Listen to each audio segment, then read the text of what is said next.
আসসালামু আলাইকুম। MJ62 math YouTube চ্যানেলের পক্ষ থেকে সকলকে জানাচ্ছি আন্তরিক শুভেচ্ছা ও অভিনন্দন। নবম শ্রেণীর প্রিয় শিক্ষার্থীরা, আজ তোমাদের গণিত বইয়ের প্রকৃতি ও প্রযুক্তিতে বহুপদী রাশি যে অভিজ্ঞতা, শেখানো অভিজ্ঞতাটি রয়েছে, তার ১০৩ পৃষ্ঠার থেকে শুরু করে কিছু একক কাজ এবং জোড়াই কাজ আমি দেখাবো। নবম শ্রেণীর প্রিয় শিক্ষার্থীরা, তোমাদের গণিত বইয়ের ১০৩ পৃষ্ঠার যে একক কাজটি রয়েছে তা আমি তোমাদের করে দিচ্ছি। দেখো, একক কাজটি ছিল এরকম: পূর্ণবর্গ আকারে প্রকাশ করে উৎপাদকে বিশ্লেষণ করো। একটি বহুপদ একটি রাশি রয়েছে, এটাকে কি করতে হবে? পূর্ণবর্গ আকারে প্রকাশ করে উৎপাদক বিশ্লেষণ করো। তার মানে এখানে দুইটা কাজ, একটা হলো পূর্ণবর্গ আকারে প্রকাশ করতে হবে, দ্বিতীয় কাজটা হলো উৎপাদক বিশ্লেষণ করতে হবে। মনে রাখবে কয়টা কাজ? দুইটা কাজ। একটা হলো পূর্ণবর্গ আকারে প্রকাশ করতে হবে, দ্বিতীয়টা হলো উৎপাদক বিশ্লেষণ করতে হবে।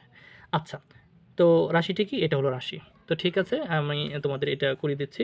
তো তার আগে বুঝে নাও যে পূর্ণবর্গ আকারটা কি আসলে। হ্যাঁ, পূর্ণবর্গ আকারটা কি? অর্থাৎ কোনো সংখ্যার উপরে যদি, যেমন 9 আছে, হ্যাঁ, এটাকে যদি আমি 3 স্কোয়ার লিখি, তাহলে এটা একটা পূর্ণবর্গ আকারে লেখা। অর্থাৎ এই রাশিটাকে যদি আমরা ধরো এরকম x square plus 2x y plus y square এরকম আছে, তাহলে এই রাশিটাকে দেখো, এটা সূত্র পড়ছে a square plus 2ab plus B square, এটাকে যদি আমরা এইভাবে লিখি x plus y whole square, তাহলে এইটা কি বলা হয়? পূর্ণবর্গ আকার। তাহলে কি বোঝা গেল? তার মানে এই যে রাশিটা আছে, এটা এমনভাবে তোমাকে লিখতে হবে যে না, অবশ্যই এটা উপরে কি আসে? স্কোয়ার আসে। তো ঠিক আছে, দেখো আমি অঙ্কটা করে দিচ্ছি। প্রিয় শিক্ষার্থীরা, তোমরা মেন বইটির সাথে না খাতা কলম নিয়ে আমার সাথে করার চেষ্টা করো। আচ্ছা, একক কাজ। একক কাজটা কী ছিল? এরকম x square plus y square মিলাই নাও plus 2xy plus 2x plus 2y plus 1। Okay, আচ্ছা, এটা এখন আমরা কীভাবে করবো? দেখো, সমান আমাদের মাথায় রাখতে হবে এটা কী আকারে নিতে হবে। এই যে এরকম, অবশ্যই যেন এরকম কী আসে? হোল স্কোয়ার আসে। তাহলে আমার দেখতে হবে এই হোল স্কোয়ার, অর্থাৎ এই সূত্রটা কোথায় পড়ে। হ্যাঁ, তাহলে এখানের জন্য দুইটা সূত্র আমার প্রয়োগ হবে, একটু খেয়াল রাখো। দুইটা সূত্র দুইটা কি, এটা একটু পাশে লিখে নেই। দুইটা সূত্র আমার কাজে লাগবে। একটা হলো a plus B whole square. তাহলে a plus B whole square সূত্র কি আমরা জানি? a square plus 2ab plus B square. এই সূত্রটা আমাদের কাজে লাগবে, ঠিক আছে? আচ্ছা, আরেকটা সূত্র এরকম কাজে লাগতে পারে, সেটা হলো a square plus B square. 2 number আরেকটা সূত্র, সেটা কি? a plus B whole square minus 2ab। এই দুইটা সূত্র আমরা জানি। আচ্ছা, ঠিক আছে, দেখি করা শুরু করি।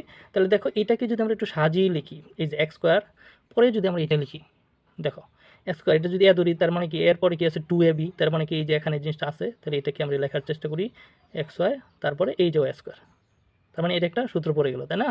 আচ্ছা, এই জন্য এটা এই এতটুকু আমরা সাজালাম। তারপর প্লাস, এখন এখান থেকে কী কমন যায়? দেখো, এখান থেকে কমন যায় 2। 2 যদি আমরা কমন নিই, তাহলে এখানে কি কি কি আসে? এখান থেকে 2 কমন নিলে এখানে থাকবে x প্লাস এখানে থাকবে y প্লাস 1, ঠিক আছে? আচ্ছা, তাহলে এখন এটা কি পড়লো? একটা সূত্র পড়লো। কি পড়লো? সূত্র a square plus 2ab plus B square, অর্থাৎ এক্সকে আমরা a পড়বো, ওয়াইকে আমরা বি পড়বো। তাহলে সূত্রটা হলো a plus B whole square plus 2x plus Y plus 1। আচ্ছা, এখন দেখো, এখন একটা জিনিস খেয়াল করো, এখন এইটাকে দেখো, এটার সাথে এটা মিলে গেল। এখন এই পুরোটাকে যদি আমরা এ কল্পনা করি, তাহলে এটা হলো এ, এটাও হলো এ, ঠিক আছে না? তার মানে কি কি ঘটলো? A square plus 2a b, b বলতে আমরা 1 কল্পনা করতে পারি, প্লাস এটা 1 এর আমরা 1 স্কোয়ার লিখতে পারি। তাহলে এটাকে আমরা একটু সাজিয়ে লিখতে পারি সূত্রতে নেওয়ার জন্য। এ স্কোয়ার প্লাস 2, এই যে এক্স প্লাস ওয়াই, এই যে এটা আছে, প্লাস বি, মানে 1 কি ধরলাম? বি।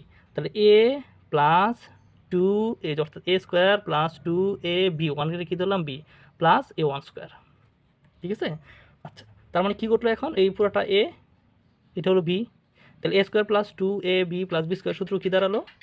এ প্লাস বি, এই যে এ লিখলাম, এই যে এ লিখলাম, প্লাস বি হোল স্কোয়ার। বাস, তাহলে এটা কি আমরা বলবো? পূর্ণবর্গ আকার, যে কথাটা তোমার মেন বইয়ে বলা হয়েছিল যে পূর্ণবর্গ আকারে প্রকাশ করো। তার মানে কি এটা কি আকারে প্রকাশ করলো? পূর্ণবর্গ আকারে প্রকাশ। তাহলে এটা লিখতে পারি আমরা পূর্ণ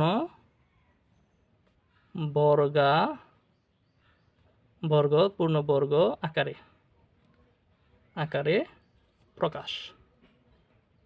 আচ্ছা, ঠিক আছে, এটা পূর্ণবর্গ আকারে প্রকাশ। এখন কি করতে হবে? এটাকে উৎপাদক বিশ্লেষণ করতে হবে। পরে কি বলছে? এই যে উৎপাদক বিশ্লেষণ। তার মানে এটা কয়টা? এখানে এই যে দুইটা মানে কি করব? দুইবার লিখবো, বাস শেষ। এই, ঠিক আছে, এই হয়ে গেল। তার মানে এই যে এটা এখানে হোল স্কোয়ার ছিল, হোল স্কোয়ার মানে হলো এই জিনিসটা কয়টা? দুইটা, গুণ আকারে।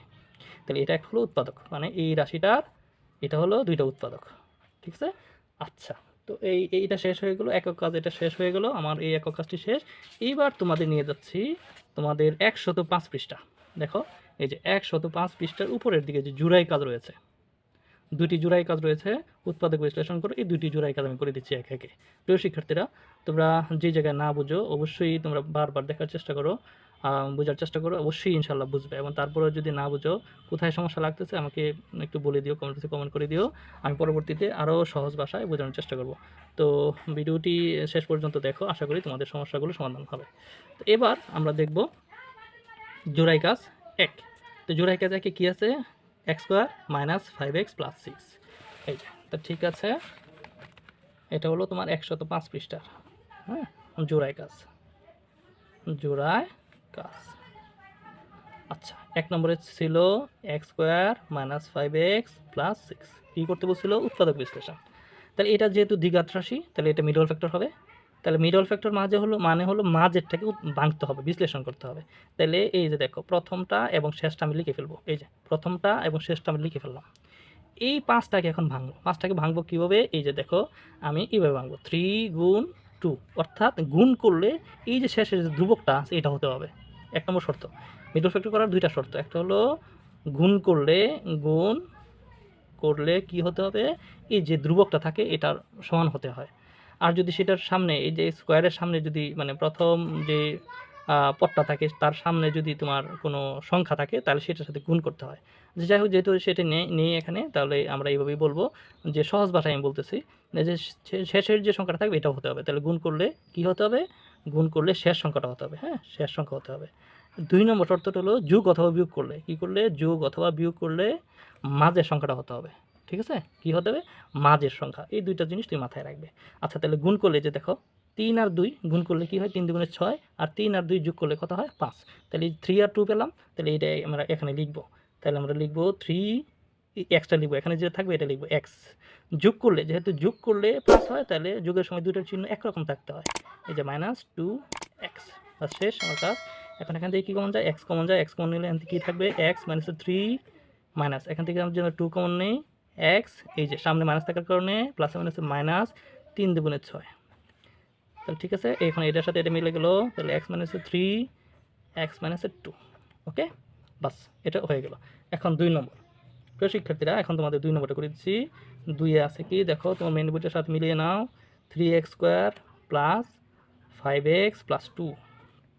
আচ্ছা, এখন এটাকে কীভাবে করবো, ঠিক সেম আগের মতোই। ওখানে কত ছিল, 6, এখানে ছিল কত, 2, কিন্তু এখানে 2 ধরবো না, ওই যে সামনে দেখো কী আছে, 3। তাই এই 3 এই 2 এর সাথে প্রথমে গুণ করব, গুণ করলে কি কত হয়, 6, এটা আমরা ধরবো, এটাকে আমরা ধরবো। এখন এই 6কে আমরা ভাঙবো, তাহলে 6কে ভাঙলে 3 দুগুণে 6, আবার 3 আর 2 এ যোগ করলে কত হয়, এই 5 হয়, ঠিক আছে না। তাহলে আমরা এটাকে এইভাবে লিখব, এই যে 3x + 2x + এই 2, অর্থাৎ প্রথম এবং শেষ দুইটা ঠিক থাকবে, মধ্যেটাকে 2 ভাগে বিভক্ত করবে, এটাই হলো মিডল ফ্যাক্টর। আচ্ছা, তাহলে এখন এখান থেকে কী কমন যায়, দেখো 3 আর x কমন যায়, কমন গেলে এখানে কী থাকবে, x, এখানে কী থাকবে, এটা দ্বারা এটা ভাগ দিলে 1, অর্থাৎ মিলে গেছে, তাহলে কিছুই রইল না, 1 প্লাস, এখান থেকে কী কমন যাবে, 2 কমন গেলে এখানে কী থাকবে, x + 2 দ্বারা 2 এর ভাগ দিলে 1। এখন কী রইলো, এই যে x + 1, এই যে x + 1, x + 1, পরে এখানে কী রইলো, 3x + 2, বাস, শেষ। এটার উৎপাদক হলো এটা। তো আজকে এই পর্যন্তই রইলো, সামনে আরও গুরুত্বপূর্ণ ভিডিও নিয়ে হাজির হব। সেই পর্যন্ত সবাই ভালো থাকো, সুস্থ থাকো, সুন্দর থাকো। ধন্যবাদ সকলকে।